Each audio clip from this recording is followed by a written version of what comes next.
Saludos y bendiciones, queridos amigos, queridos hermanos. Les damos la bienvenida una vez más a esta nueva edición, Reflexiones de Medianoche, esperando y confiando que la misma va a resultar de bendición para todos ustedes.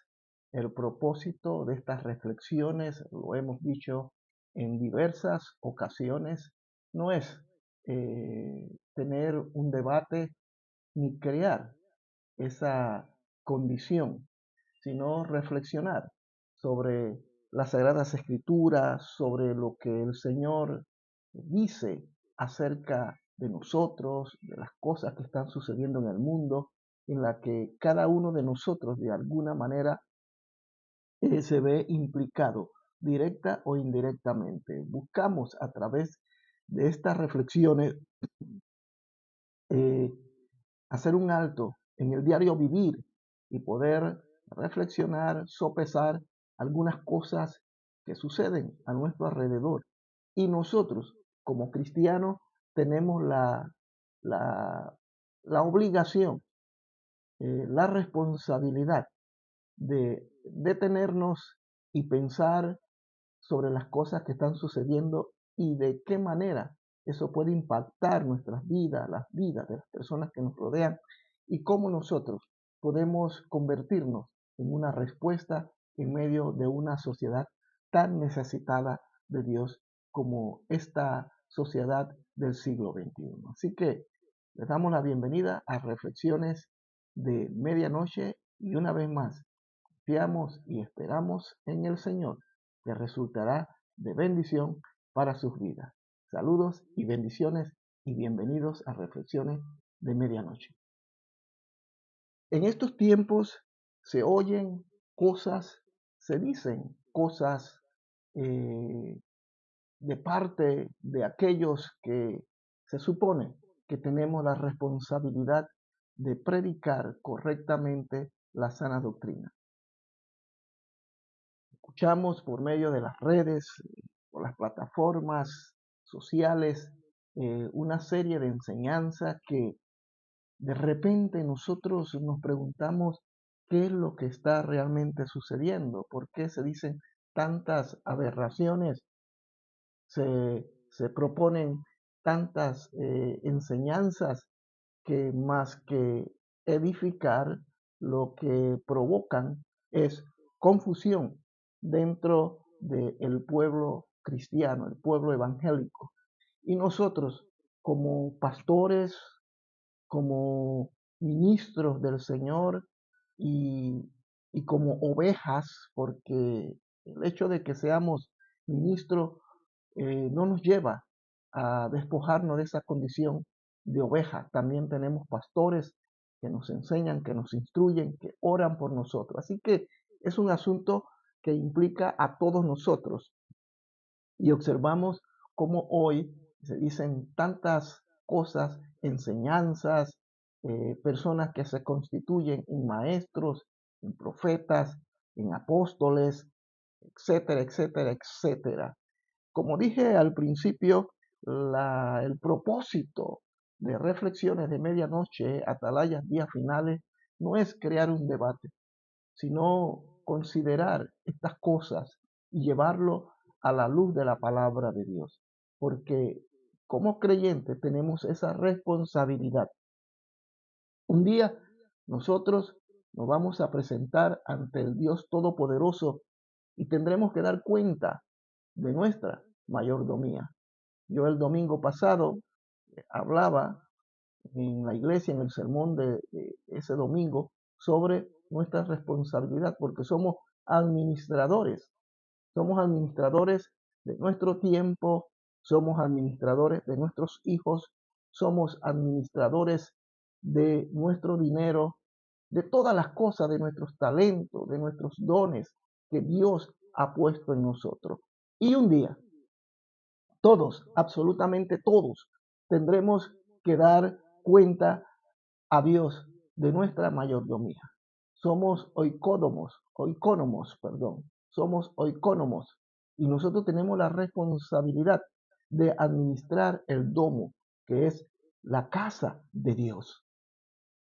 Y entre esas cosas está el administrar correctamente las enseñanzas que nuestro Señor Jesucristo nos dejó y que luego los apóstoles, de manera magistral, inspirados por el poder del Espíritu Santo, ellos transcribieron, y esa enseñanza que son doctrina sobre la cual nosotros nos basamos y estamos cimentados, ellos la transmitieron a todos aquellos, sobre todo a la iglesia del primer siglo, y así sucesivamente se fue transmitiendo a través de las generaciones, de los siglos, de los años, hasta llegar a nosotros.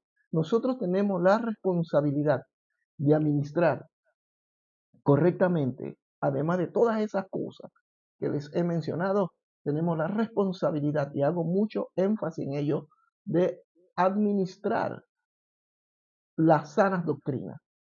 Hoy, lamentablemente, escuchamos, como dije hace un momento atrás, escuchamos aberraciones, enseñanzas. Algunas no son precisamente aberraciones, sino interpretaciones.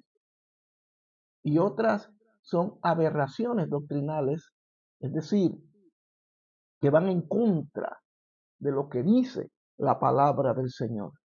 Podemos tener diferencias, podemos tener ópticas diferentes de ver una cosa, de interpretar aquellas cosas. Por ejemplo, lo he dicho en muchas ocasiones a través de este canal, también lo he enseñado en la congregación que Dios me ha permitido dirigir.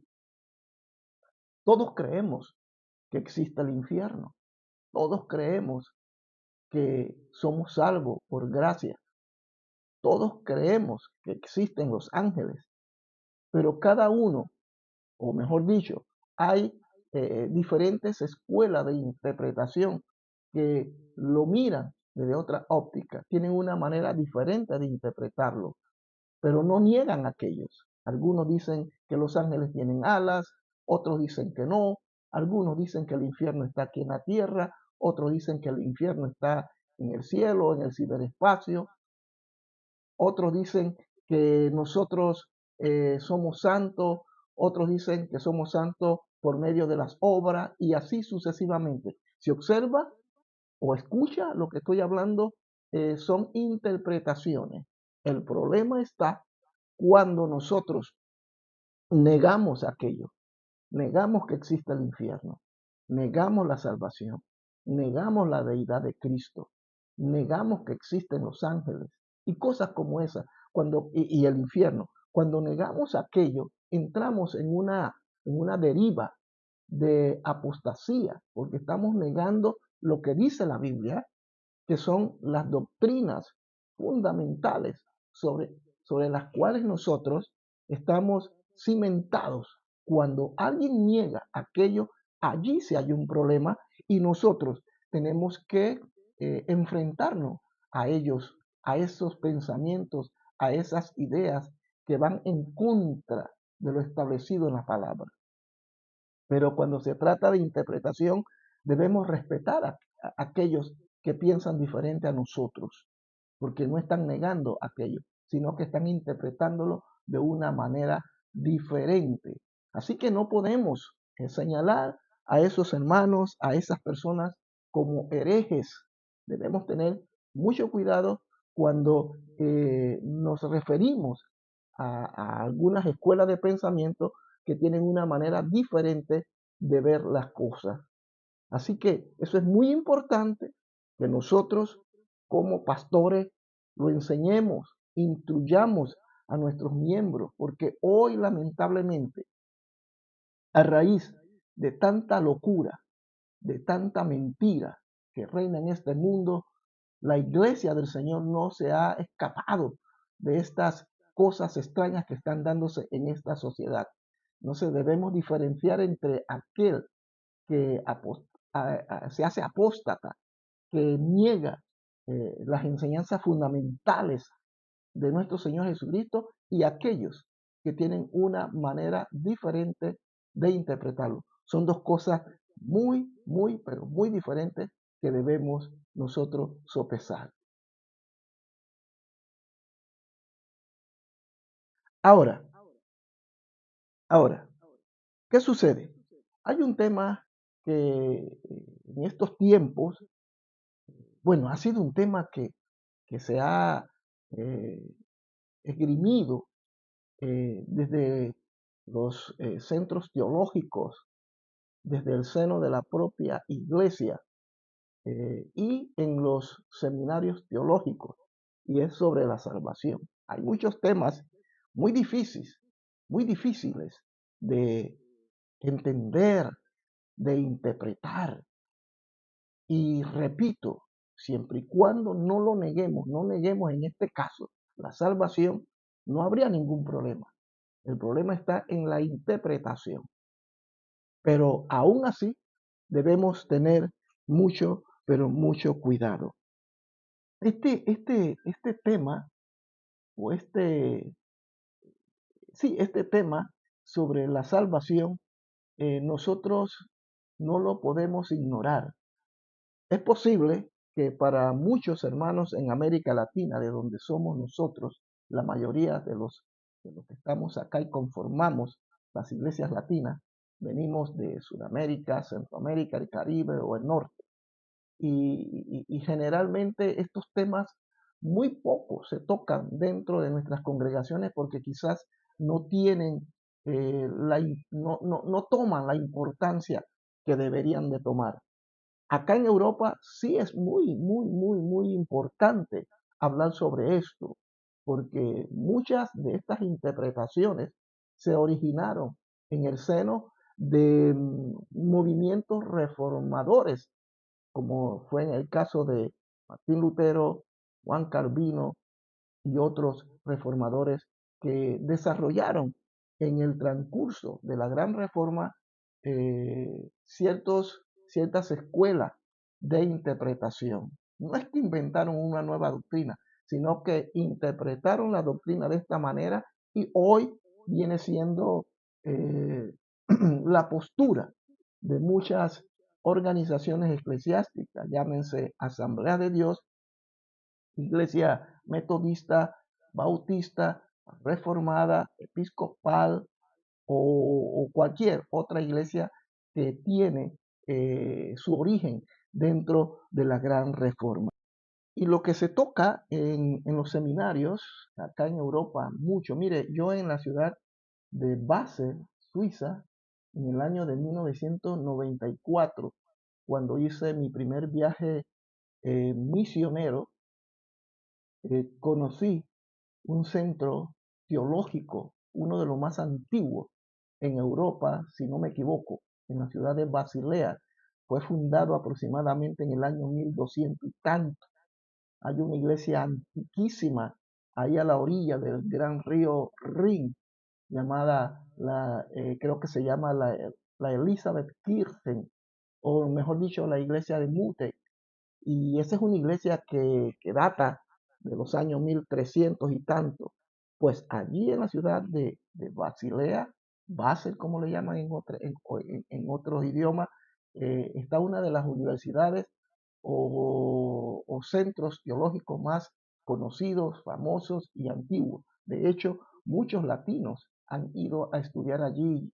Conocí en aquel tiempo chilenos, peruanos, argentinos, inclusive brasileños, que estudiaban allí. Estamos hablando en el año de 1994. Y allí se esgrimen todas estos pensamientos y estas escuelas de interpretación. Y muchos de los que estudian allí no lo hacen porque tengan un llamado hacia la predicación del Evangelio, sino que lo hacen porque es una manera de vivir. Estudian filosofía, teología, porque es una profesión. No lo hacen por convicción, lo hacen por otros intereses. De hecho, conocí a algunos que me decían, yo ni siquiera creo en Dios. Estudiar teología en Europa, en países como Alemania, Suiza, eh, trae muy buenos dividendos. Un profesor de teología en Europa, digamos en Basilea, Suiza, puede estar ganando por lo mínimo unos 6.000 francos suizos al mes. Así que ya usted se imagina. Así que ellos se preparan para interpretar la doctrina o el conocimiento acerca de Dios. Y no son precisamente cristianos, muchos son ateos porque yo los conocí. Así que en esos centros universitarios teológicos, desde siglos pasados, desde mucho tiempo, se ha desarrollado una serie de doctrinas o de interpretación de la doctrina, como en este caso sobre la doctrina de la salvación. Existe, y eso es de conocimiento para todos y para cada uno de nosotros que somos ministros de la palabra, debemos conocer esto, conocer un poco de historia. Y no es de nuestro, mejor dicho, no desconocemos que en Europa se desarrollaron muchas escuelas de pensamiento dentro de la teología. Y entre eso estaba Calvino y Arminio, que fueron dos tendencias interpretativas de las Sagradas Escrituras o de la doctrina, en este caso sobre la salvación. ¿Qué es realmente la salvación? Para usted, ¿qué significa la salvación? Bien, la salvación es un don inmerecido del Señor. Es un don que Dios nos ha entregado a todo ser humano. Todo ser humano ha tenido esa oportunidad de aceptar o rechazar ese regalo de Dios. Todos aquellos que aceptan a Jesucristo como Señor y Salvador pasan a ser salvos. La palabra de Dios dice en Romanos capítulo 10, 9 y 10, si confesares con tu boca que Jesús es el Señor y creyeres en tu corazón que Dios lo levantó de los muertos, dice, serás salvo. De manera que la salvación es para todos, todos tienen la oportunidad de ser salvos. Por eso la importancia, la suprema importancia de que prediquemos, de que evangelicemos, para que la gente pueda tener la oportunidad de volverse a Dios. Entonces, cada uno de nosotros, cada cristiano, debe saber esto, debe comprender que la salvación fue dada por Dios por medio de la persona de nuestro Señor y Salvador de Jesucristo a través de su sacrificio para todos los hombres. En Juan 3:16 dice, porque de tal manera amó Dios al mundo, que ha dado lo único que tenía, es decir, a Jesucristo nuestro Señor. Por tanto, la salvación es para todos, pero existen escuelas que consideran que no es así. En este caso, hablemos brevemente sobre los calvinistas. Los calvinistas es Calvino, y voy a buscar aquí la información. ¿Quién fue Calvino? Es muy importante que conozcamos a este personaje. Juan Calvino, eh, bautizado con el nombre de Jean Calvin, Calvin, eh, fue un teólogo y filósofo francés, considerado como uno de los autores y gestores de la Reforma Protestante. Él no era suizo. La historia indica que él se refugió en Ginebra, Suiza. Él desarrolló la doctrina sobre las doctrinas fundamentales. Él desarrolló mucho eh, el concepto o la manera de ver la salvación como algo que no se pierde. Es decir, salvo para siempre. Esta doctrina es muy común acá en Europa. En América, muy poco se habla acerca de ello. Que yo recuerde, en el seminario muy poco hablamos acerca de Juan Calvino, muy poco. Pero Acá en Europa, sobre todo en Ginebra, hay un lugar donde están las estatuas de estos grandes reformadores europeos, Juan Calvino, Zwinglio, Martín Lutero y así sucesivamente otros grandes reformadores, y debemos darle gracias a Dios por ellos. Pero en el caso de Juan Calvino, él desarrolló eh, la doctrina de la salvación como algo que no se pierde, salvo para siempre. Y esto ha traído muchos conflictos y muchos debates. Yo hoy quiero aclarar que no estoy tomando una postura ni con uno ni con otro. Digo con uno y con otro porque también voy a presentar lo opuesto a Calvino.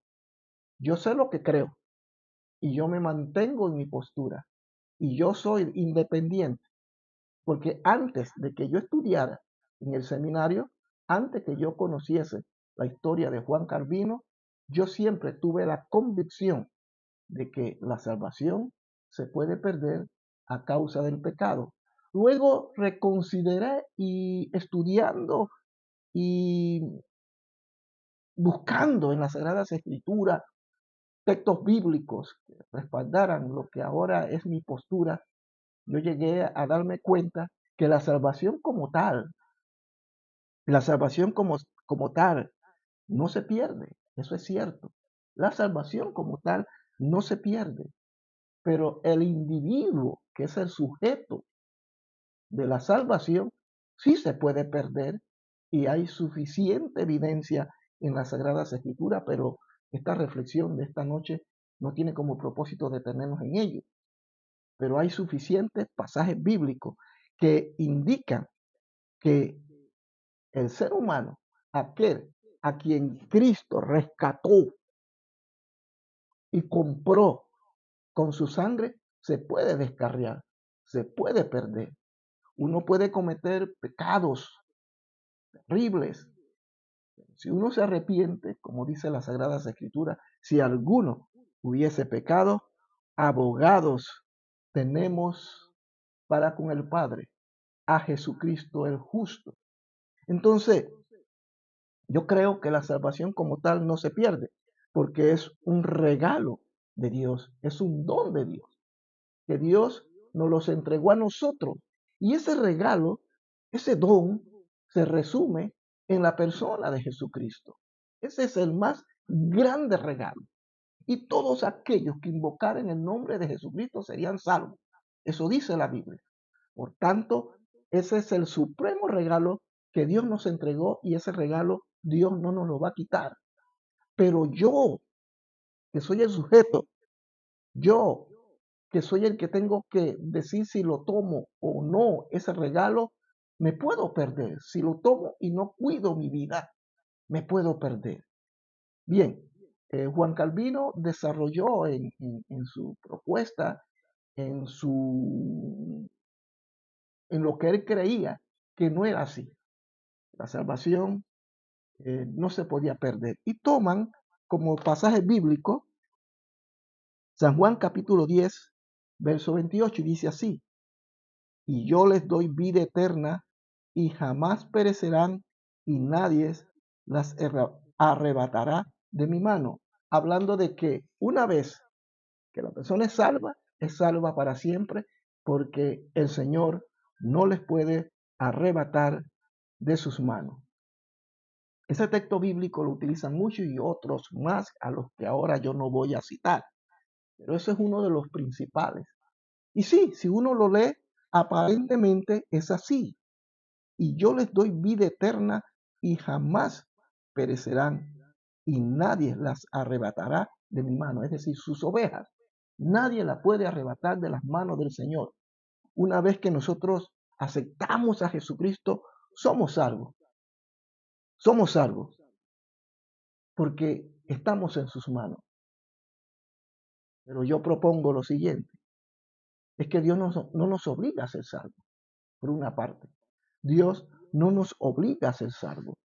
Si una persona que es salva y no quiere continuar en la protección y en las manos de Dios y dice, Señor, yo no quiero seguir en este camino, tiene libre albedrío. Claro, también esta postura calvinista declara que la persona no tiene libre albedrío, toma sus propias decisiones, pero no tiene libre albedrío porque lo perdió.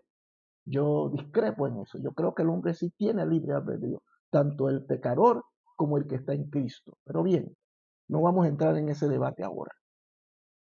Así que yo sí creo que cada uno de nosotros determina, determina una vez que Cristo lo rescató de ese mundo de pecado, en este camino, si va a la presencia de Dios en un futuro, sea que se muera ahora o Cristo cuando venga se lo lleve, o decida irse al otro camino, que es el infierno. Yo creo eso. Yo creo que si el cristiano no vela y no se fortalece en su fe, claro que se puede perder. Mire usted que no estoy hablando que está perdiendo la salvación, sino que él se puede perder. Observe lo que dice el Evangelio según San Juan. Voy a leérselo en un momento. El Evangelio según San Juan, capítulo 15. Jesús hablándole a sus discípulos, hablándole a sus apóstoles, hablándole al pueblo que en ese momento lo habían reconocido como Señor y Salvador. Pero circunscribémonos solamente a los discípulos, hablándole a ellos. En ese momento ellos son salvos porque Cristo los escogió, ellos lo han reconocido. Él es la vid verdadera y, como él dice claramente, y que el Padre es el labrador. Así que ellos son salvos, han sido rescatados por Jesucristo. Y ese rescate y esa salvación para ellos va a ser eh, consolidada con la muerte y la resurrección de nuestro Señor. Cosa que sucede con todos aquellos que le aceptamos. Así que él, y no pierda el contexto en el que voy a hacer este comentario. Mire lo que dice San Juan capítulo 15. Dice, yo soy la vid verdadera y mi padre es el labrador. Todo pámpano que en mí no lleva fruto, lo quitará. Y todo aquel que lleva fruto, lo limpiará para que lleve más fruto. ¿A quién se está refiriendo? Está hablando de nosotros. Está hablando de ellos. Está hablando de que Él es la vid verdadera y que nosotros somos los pámpanos. Y que el pámpano tiene que dar fruto. Y si no da fruto, el Señor viene, dice, y lo limpiará. Pero dice el verso 2, todo pámpano que en mí no lleva fruto, lo quitará. Lo quitará. Pero mire lo que dice el verso 6.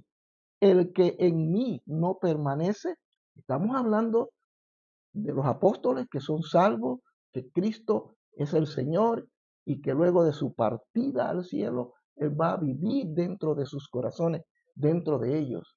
Repito, son salvos. Y Él dice, hablándole a ellos, el que en mí no permanece, es decir, si ustedes no permanecen, será echado fuera como pámpano y se secará y lo recogen y lo echan en el fuego y arden. Dice, el que en mí no permanece será echado fuera. Este pasaje bíblico no puede ser más claro, queridos amigos, queridos hermanos. Se está hablando de la salvación. Usted podrá decir y discrepar conmigo y decir que el Señor no se estaba refiriendo a eso. El Señor dice, nadie los puede arrebatar de mis manos. Ciertamente, nadie tiene el poder de hacerlo, ni siquiera Satanás. Es más, el apóstol Pablo en Romanos capítulo 8, versículo 31 al 32, habla de eso. Dice, ¿quién nos podrá separar del amor que es en Cristo Jesús? La muerte, la vida, principado, potestades, nada, porque en Él tenemos la seguridad. Primero, porque Él nos ha entregado a su Hijo, ese don de vida que nos da salvación. Pero luego, Él, en este pasaje bíblico, donde acabamos de leer San Juan capítulo 15, deja muy claro, es categórico. Y él dice, ustedes que son salvos, si ustedes no dan fruto, el Señor vendrá y los limpiará, pero si persisten y no dan fruto, los quitará, los quitará. La única manera de que nosotros nos perdamos es si no damos frutos. El fruto del Espíritu es la evidencia real de la salvación en una persona. Alguien que dice que conoce a Jesucristo, alguien que lo ha reconocido como Señor y Salvador, pero sigue viviendo a su manera, haciendo lo que se le da la gana, manifestando los deseos de las carnes, las pasiones desordenadas de este mundo. Va a una iglesia, levanta sus manos, hace esto, hace lo otro, no quiere congregarse, no quiere orar, no ayuna, no estudia, no lee, no estudia la Biblia, no convive en esa esfera, en esa armonía. No hay amor, no hay arrepentimiento. Esa persona será quitada porque no está dando esos frutos. Y la palabra de Dios lo dice claramente. Y que la palabra de Dios es muy, muy clara, es categórica, este pasaje bíblico. Así que es claro entonces que la persona se puede perder. Sí, no pierde la salvación, pero él se puede perder. Por tanto, es necesario que el verdadero cristiano, si quiere no ser arrebatado de las manos de Dios, y no es que va a ser arrebatado, sino que Dios mismo lo va a quitar de esa vid. Ese pámpano será quitado por Dios mismo. Dios mismo lo va a eliminar. ¿Y quién puede cuestionar a Dios? ¿Cómo podemos decirle a Dios que no lo haga? Cómo pretendemos decir, Señor, como fue predestinado, cumple lo que tú decidiste hacer con esa alma? Tú dijiste, tú lo predestinaste antes de que naciera, que existiera inclusive el universo. Hermanos, ese es un atrevimiento. Dios es soberano.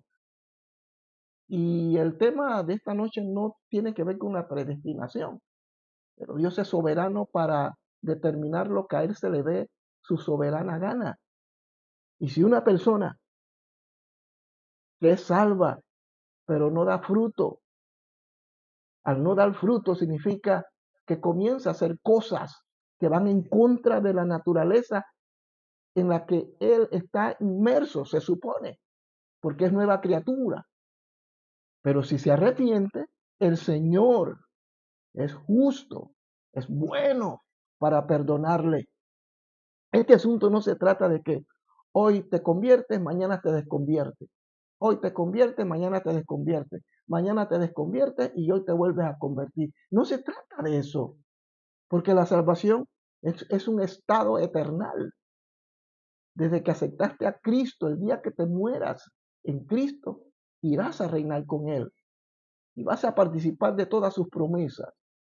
Pero si en el último momento te tomaste riesgo por la tesis que propone Juan Calvino, salvo, salvo para siempre, eso significa que yo puedo hacer lo que se me dé la gana. Comamos y bebamos, porque mañana moriremos. Mucho cuidado, esto es peligroso.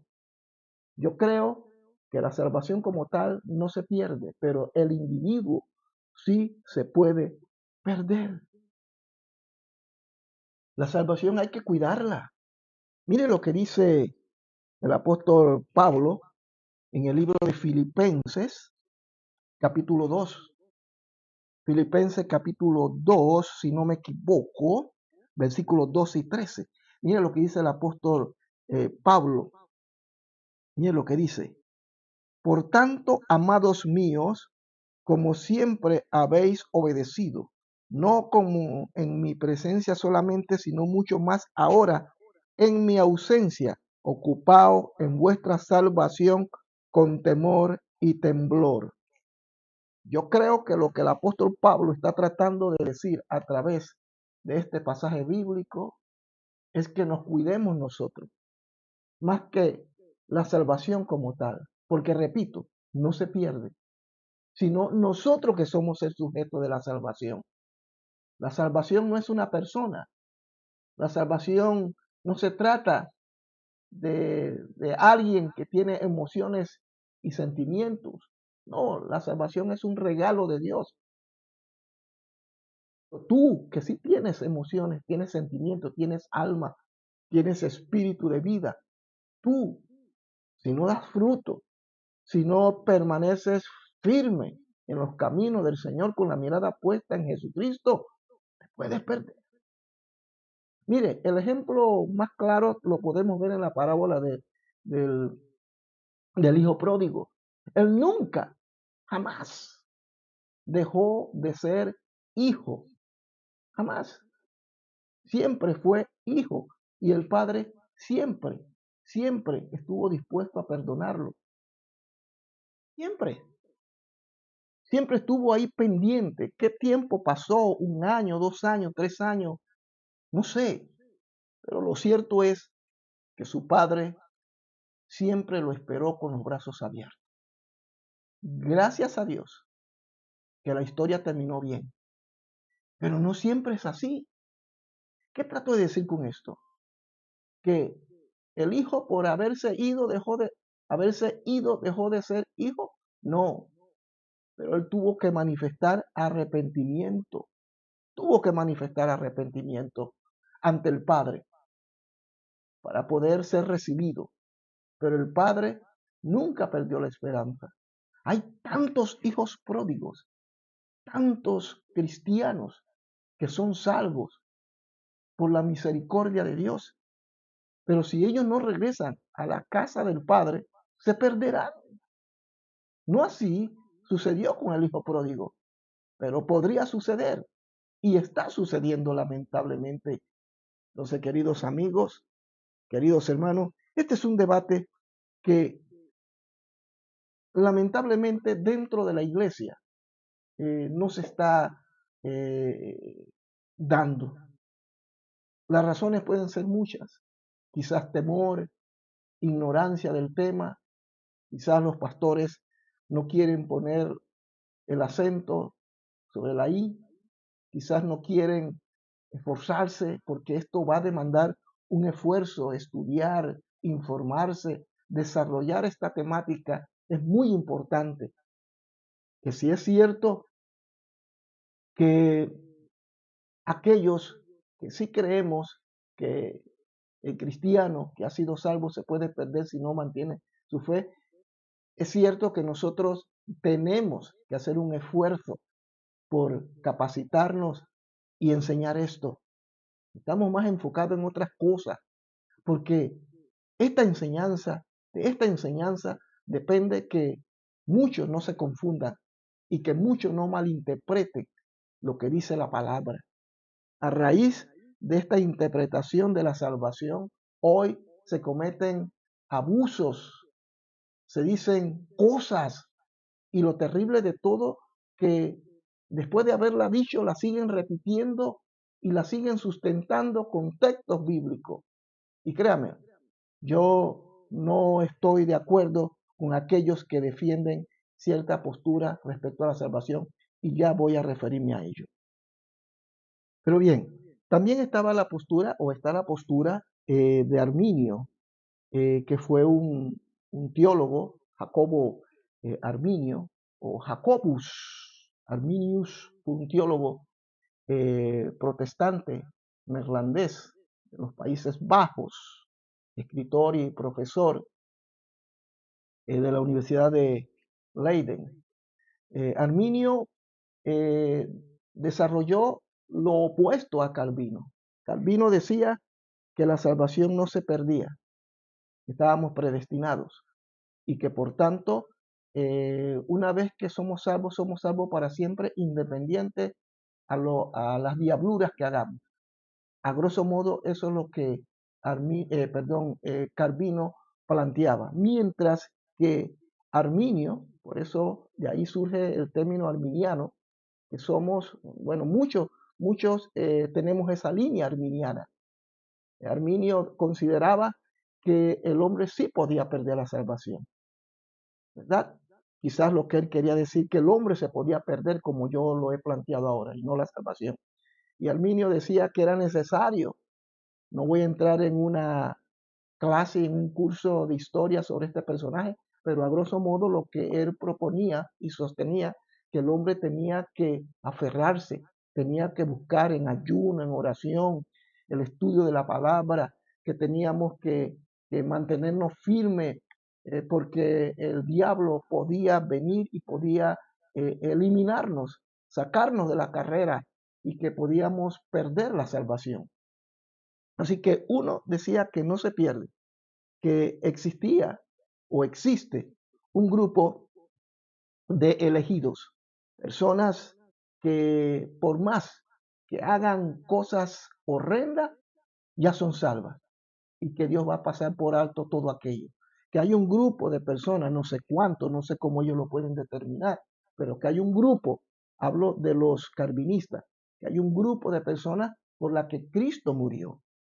Cuando dicen que de tal manera amó Dios al mundo, se estaba refiriendo no al mundo como tal, sino a un grupo de personas. Eso es lo que ellos sostienen, que Dios vino por ese grupo de personas, porque el hombre es incapaz de redimirse, y eso es cierto.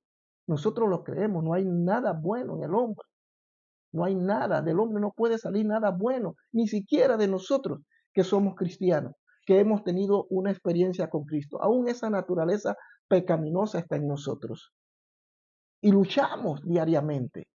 Entonces, Calvino sostenía su teología o su interpretación es que el ser humano no es capaz de redimirse, que no hay nada bueno y que no se puede salvar. Y que a raíz de que el hombre no es capaz de salvarse porque está muerto en su delito y pecado, Dios tuvo que tomar la iniciativa como soberano que es y eligió a los que iban a ser salvos y a los que se iban a perder. Suena duro, suena un poco extraño, pero esa es la postura de ellos y hay que respetarla.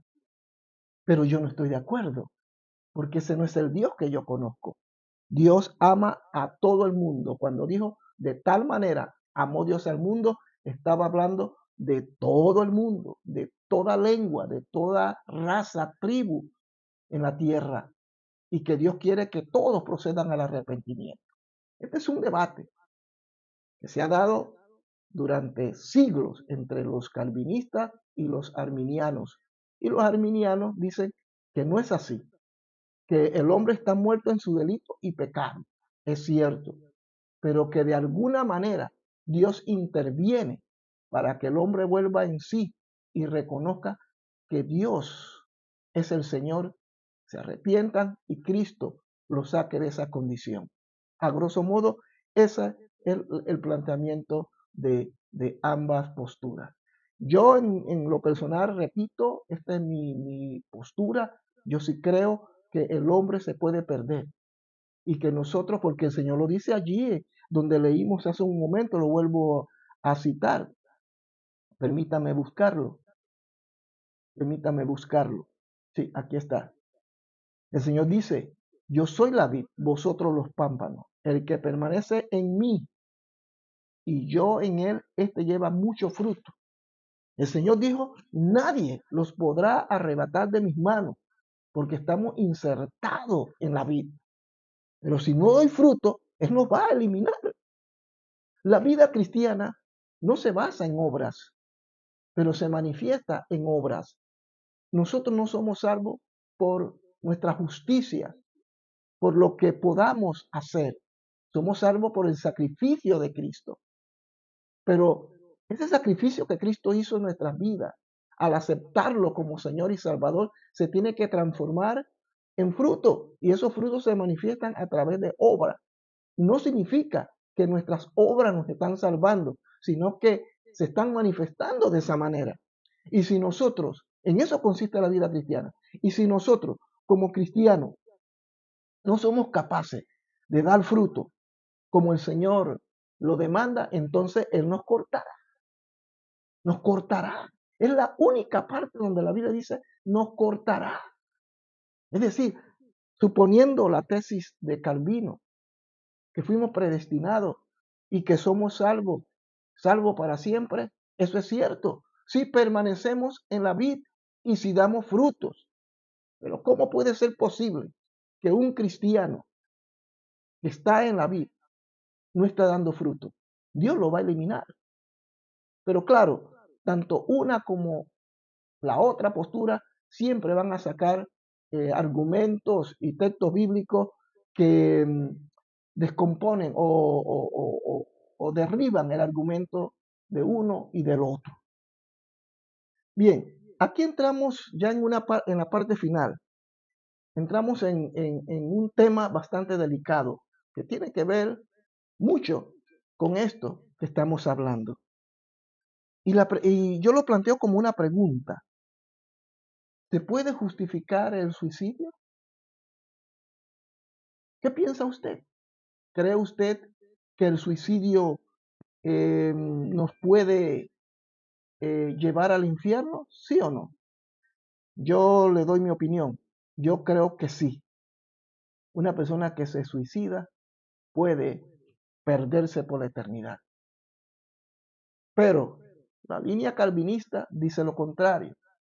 Ellos dicen que aunque una persona cometa cualquier pecado, hasta hace unos 5 años hacia atrás o 6 años hacia atrás, no se hablaba de esto, pero estaba sobreentendido que el suicidio eh, era un acto deliberado de la persona para quitarse la vida, cosa que no tiene derecho, pero no se hablaba. Hasta hace unos 5 o 6 años que un famoso predicador y así sucesivamente eh, otros se unieron a este planteamiento apoyándolo, que decía que una persona que se suicida no pierde la salvación y va al cielo. Y esto es una aseveración terrible, terrible. Aunque mire, muchos de los planteamientos, porque ciertamente en la Biblia no aparece directamente la palabra suicidio, ni dice que Dios condena el suicidio. Pero si yo no amo a mi hermano, a quien veo y lo aborrezco, soy homicida, dice la Biblia. Es decir, estoy matando, quizás no físicamente, literalmente, a mi hermano, pero la Biblia dice que soy homicida, lo estoy asesinando. Dios condena eso. Y si Dios condena que con mi actitud yo estoy asesinando a una persona, ¿cuánto más si yo me quito la vida? Sería irónico decir lo contrario. Así que si Dios condena el homicidio, también condena el, el- el suicidio. Quienes han desarrollado más esta doctrina o este dogma ha sido la Iglesia Católica. En esa parte yo tengo que darle toda la razón a ellos. Pero hay textos bíblicos que hablan de que Dios está en contra de esto, aunque implícitamente no está implicitado allí. Dice, no matarás en Éxodo 20:13. A los cielos y a la tierra llamo por testigo hoy contra vosotros, que os he puesto delante la vida y la muerte, la bendición y la maldición. Escoge pues la vida para que vivas tú y tu descendencia. Deuteronomio 30:19. También dice, Jehová dio y Jehová quitó. Sea el nombre de Jehová bendito. Job capítulo 1:21. Aquí Dios es decir, Job es enfático. Dice, Jehová dio y Jehová quitó. Es decir, eres el único que tiene la soberanía de quitarle la vida a una persona. ¿O ignoráis que vuestro cuerpo es templo del Espíritu Santo, el cual está en vosotros, el cual tenéis de Dios y que no sois vosotros? Porque habéis sido comprados por precio. Glorificad pues a Dios en vuestro cuerpo y en vuestro espíritu, los cuales son de Dios. Primera de Corintios, capítulo 6, 19 al 20. En Efesios 5:29 dice el apóstol Pablo, porque nadie aborreció jamás su propia carne, sino que la sustenta y la cuida, como también Cristo a la iglesia. Hermanos míos, es evidente y puedo citar muchos otros pasajes bíblicos que hablan acerca de esto. Es evidente que Dios está en contra del suicidio. Así que el suicidio, el homicidio y el suicidio, perdón, Dios lo aborrece. Si Dios dice que si tú no amas a tu hermano, si tú aborreces a tu hermano, eres un homicida, ¿por qué no decir que si tú te quitas la vida, si tú asesinas a otra persona, a tu prójimo, cuánto más si tú te quitas tu propia vida? ¿No le parece absurdo que estos que tienen la postura, salvo, salvo para siempre, justifiquen el suicidio? A mí me parece una verdadera aberración. Perdóneme, pero me parece una aberración que algunos predicadores, ministros, que yo vuelvo a repetir, hermano, pueden tener esa postura y hay que respetarla, pero aquí ya estamos entrando en un terreno peligroso, donde ¿cómo se llama?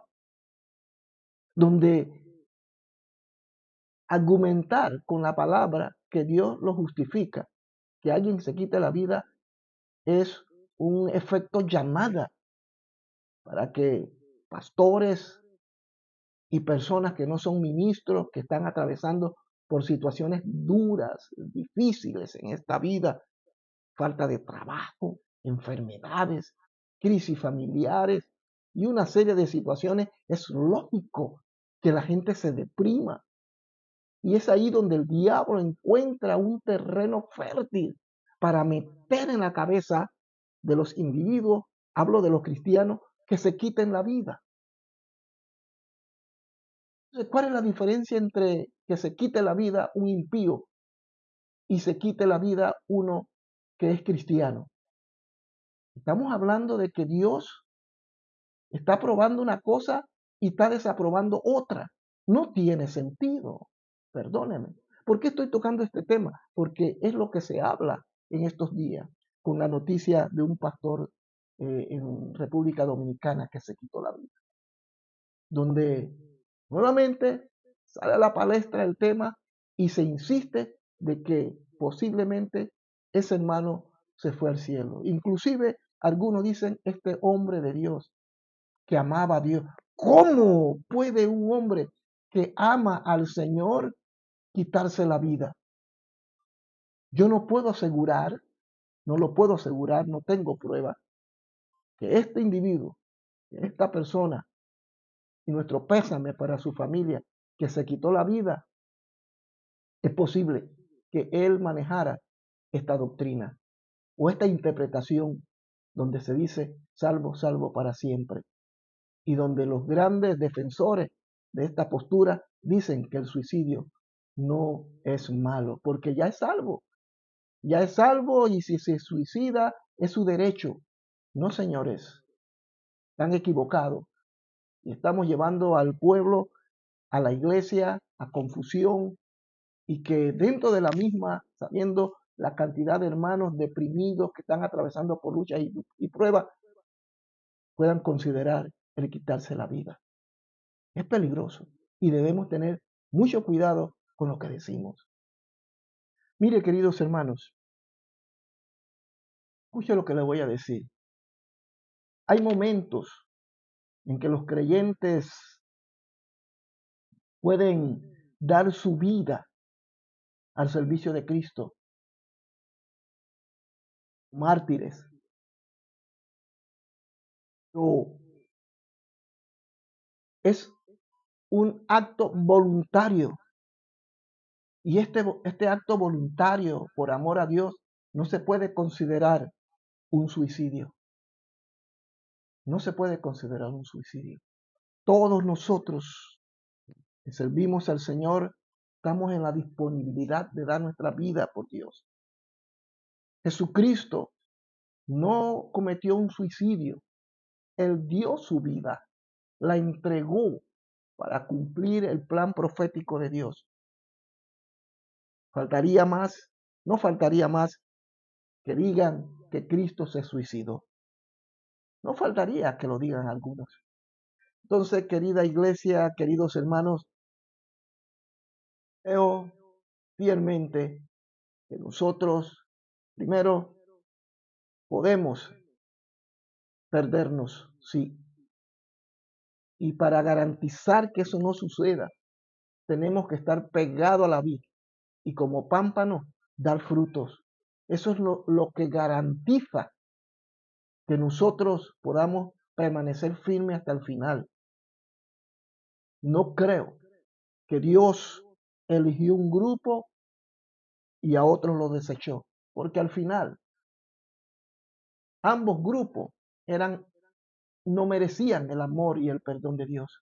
Por tanto, el juicio debería caer sobre todos, como lo es y como la Biblia lo dice.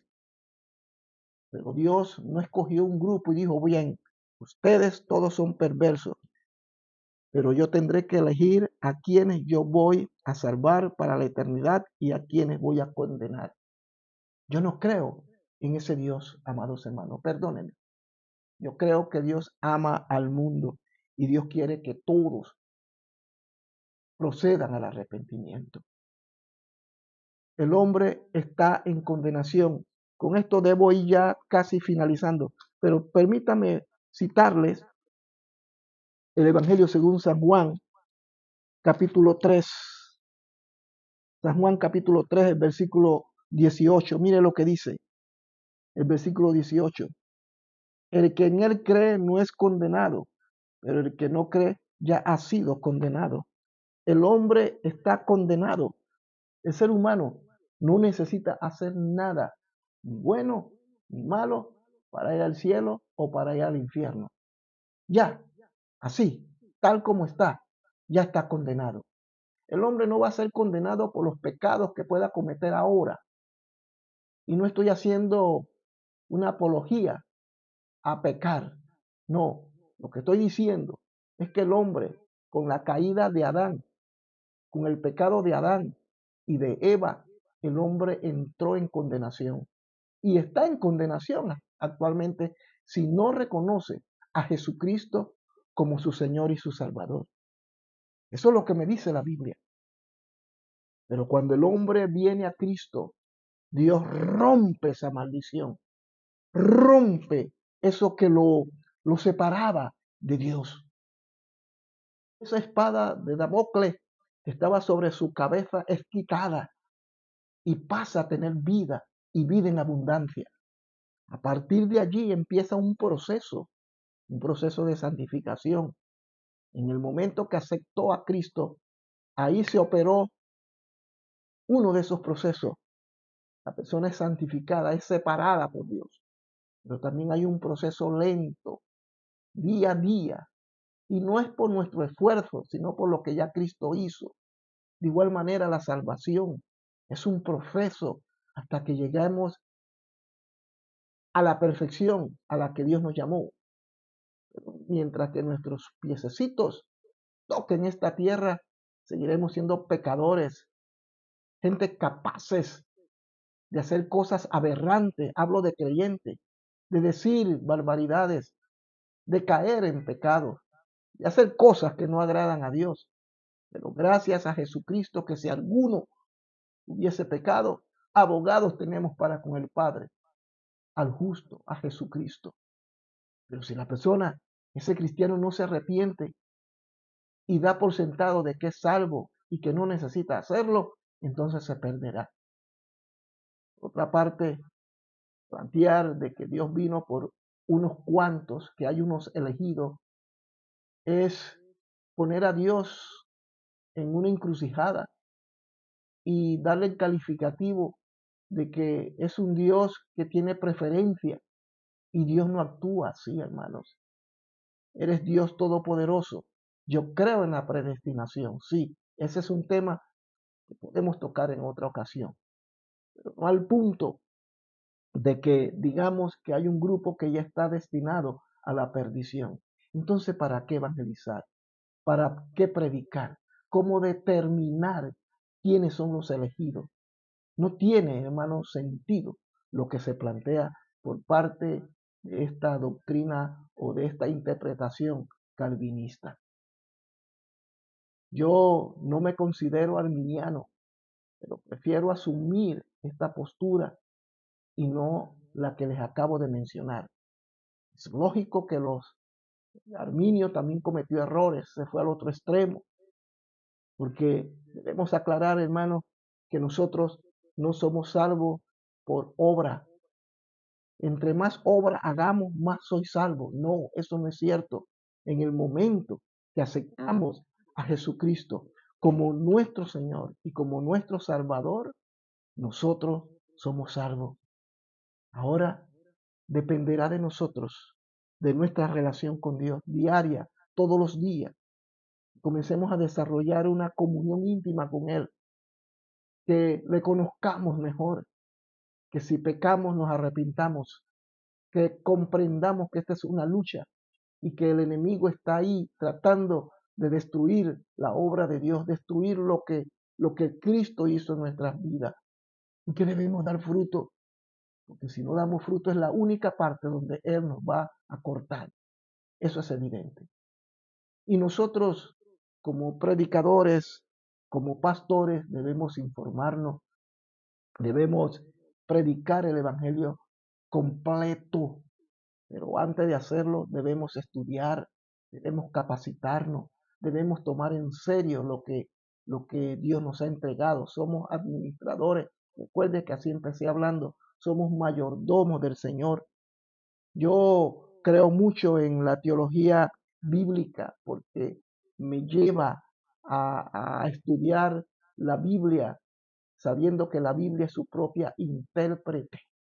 Y eso va a demandar tiempo, me va a demandar esfuerzo y voy a tener que quemarme las pestañas para poder entender X pasaje bíblico y luego presentárselo al pueblo. Y no hacerlo de una manera en que más que edificar, confunda a la iglesia. Tenemos que hacer un ejercicio de humildad y entender que necesitamos capacitarnos. Yo como ministro, como misionero, eh, desarrollo mucho la teología bíblica, estudio la palabra, claro, busco la referencia de un diccionario, de nuevas versiones, de la concordancia, diccionarios bíblicos, es lógico, lo tengo que hacer para poder eh, tener más claro mis planteamientos. Hay muchas teologías, la teología bíblica, la teología sistemática, que es la que generalmente se utiliza y es la que se nos enseñó en el seminario. Está la teología práctica, está la teología histórica y así sucesivamente. Por mi parte, yo prefiero desarrollar la teología bíblica porque me lleva directamente al texto y sé que la Biblia, la palabra de Dios, es su propia intérprete. Queridos amigos y queridos hermanos, hoy vivimos una época terrible y ahora más que nunca nosotros como iglesia, como ministros del Señor, tenemos que hacer el gran esfuerzo de prepararnos, de capacitarnos, de no subirnos a un altar a hablar lo primero que se nos venga a la cabeza. Es necesario tiempo de oración, estudio, investigación, y hasta que yo no tenga claro ese pasaje que el Señor me ha entregado para el pueblo el día domingo o el día miércoles o viernes, los días que usted tenga culto, hasta que yo no lo tenga claro, hasta que yo no tenga la revelación de Dios para su pueblo, yo no me puedo levantar ni me puedo parar en un altar a predicar. Tenemos que hacer un gran esfuerzo porque hoy se están cometiendo muchos errores de interpretación y tenemos que tener mucho cuidado. No podemos justificar el suicidio. Yo, por parte de mi persona, categóricamente lo digo, la persona que se suicida va directamente al infierno. Los alarmistas, los que defienden esta postura, me van a señalar como alguien anticuado, como alguien que desarrolló la teología arminiana o cualquier otra cosa. A mí me da lo mismo lo que usted diga o piense, pero yo espero que usted respete mi posición. Yo no estoy negando la salvación y no estoy negando que la salvación no se pierda o que se mantenga intacta. Yo lo que estoy defendiendo es lo que la Biblia dice. Y la Biblia me dice, sí, que la salvación no se pierde porque es un don de Dios. Tú, como sujeto de ese regalo de Dios, sí te puedes perder. Así tan sencillo. Es como que te regalen un boleto para ir a ver un partido de fútbol entre un X partido y otro, equipo y otro. Te lo regalan un mes. Tú cuidas ese boleto. Y el día que llega la gran cita y te presentas allí, y cuando te pidan el boleto y tú comiences a buscar y no lo encuentres, no te van a dejar pasar porque lo perdiste. En este caso perdiste el boleto, pero el efecto, las consecuencias no se van a reflejar en el boleto, sino en ti, que eres el sujeto. De igual manera, Dios te entregó la salvación. Eres salvo. No tenemos que hacer nada para ser salvos. Ya lo somos. Pero tenemos que guardarla con temor y temblor, como dice el apóstol. Tenemos que pelear y mantenernos firmes. No podemos de ninguna manera justificar el suicidio. No lo podemos justificar. Y aunque quien desarrolló más este dogma fue la Iglesia Católica, no deja de ser cierto. Toda persona que se quita la vida, él mismo ha determinado que Él es Dios, cuando Dios es el único que puede determinar aquello. Él la dio y Él la quita. Entonces, no podemos decir que porque ya yo soy salvo, yo puedo hacer lo que se me dé la gana. Puedo emborracharme, puedo drogarme, puedo suicidarme, porque ya soy salvo. No, hermano. Por favor, entienda una cosa. Eso no es lo que me enseña la Biblia. Eso es lo que nos enseña la teología de algunos famosos reformadores del pasado, pero no la Biblia. Por favor, considere lo que le estoy diciendo. Muchas gracias. Buenas noches. Que el Señor me los bendiga a todos muy ricamente.